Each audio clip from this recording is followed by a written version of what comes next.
Since you had more time to prepare, no fear making me look bad.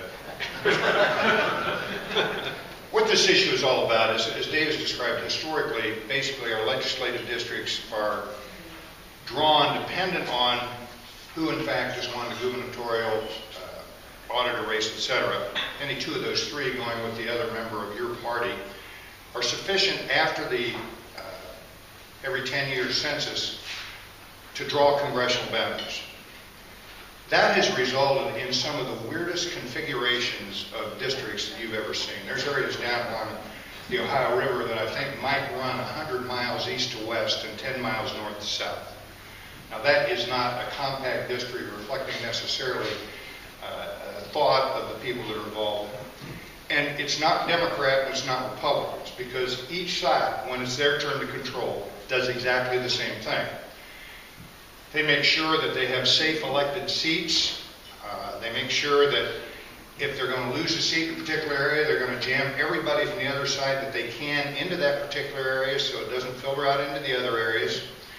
What it ends up with in Ohio, and as it does any place else this kind of system is used, is it ends up really ultimately very much radicalizing the particular elected bodies. If in fact you are 100% safe seat in the middle of Cleveland, there's absolutely no reason for you to listen to a Republican any place about compromising on any issue. Whatever you do is safe. By the same token, if you're in the middle of Cincinnati, there's no reason for you to compromise with a single Democrat.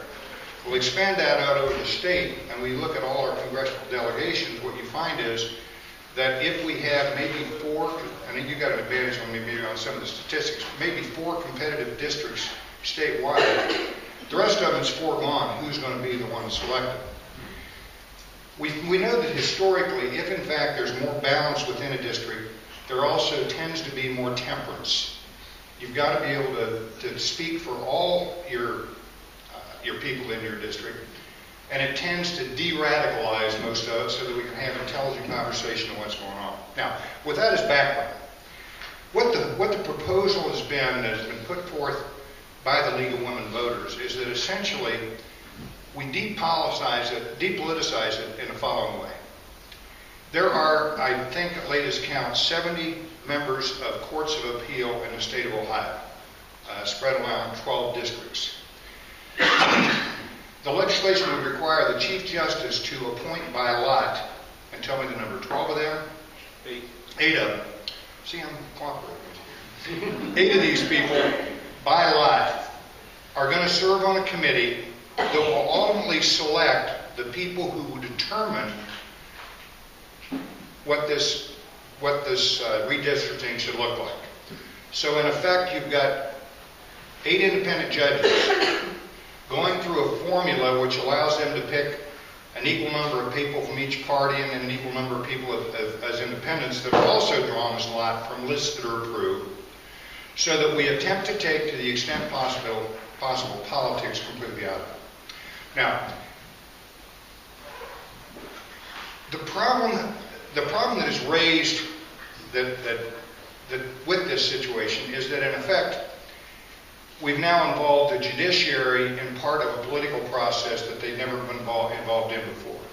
As you all know, I was a judge on both the Common Pleas and the Court of Appeals, so I understand politics as it relates to the judiciary.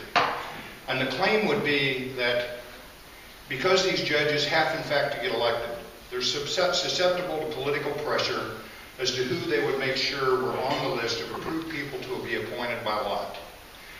I tell you, that's hogwash.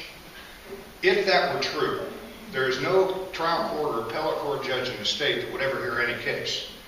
We hear every single day cases involving politicians, involving the governor, involving legislation that's been passed by the legislature, and we deal with it on a regular basis. The proposal that's put forth as issue 1 is not perfect. I will grant you that. But there's no reason to not do better than what we're doing now. And by virtue of voting yes on issue 2, what you're guaranteeing you're going to do is depoliticize as much as possible how the selection process is made for how these districts are laid out. And even if it's not perfect, it's at least going to get away from the extreme gerrymandering that we've gotten into every 10 years as these elections come up. Pat Tiberi, in my recollection, I think has been 3 different times either my congressman or not my congressman because of the way they redistrict these things. Today you think of Jim Hughes as being somebody from, Pat Tiberi, I'm sorry, being somebody from Columbus, but in reality his district stretches all the way to Morrow County. Now what Morrow County has in common with Dublin is beyond me. And a passage of issue 2 would in fact put us in a position we can do away with that kind of gerrymandering. It does have a downside.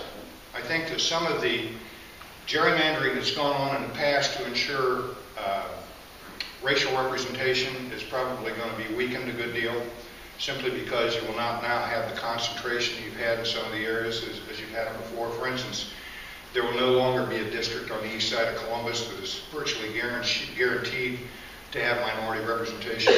Same thing with some of the areas of Cleveland.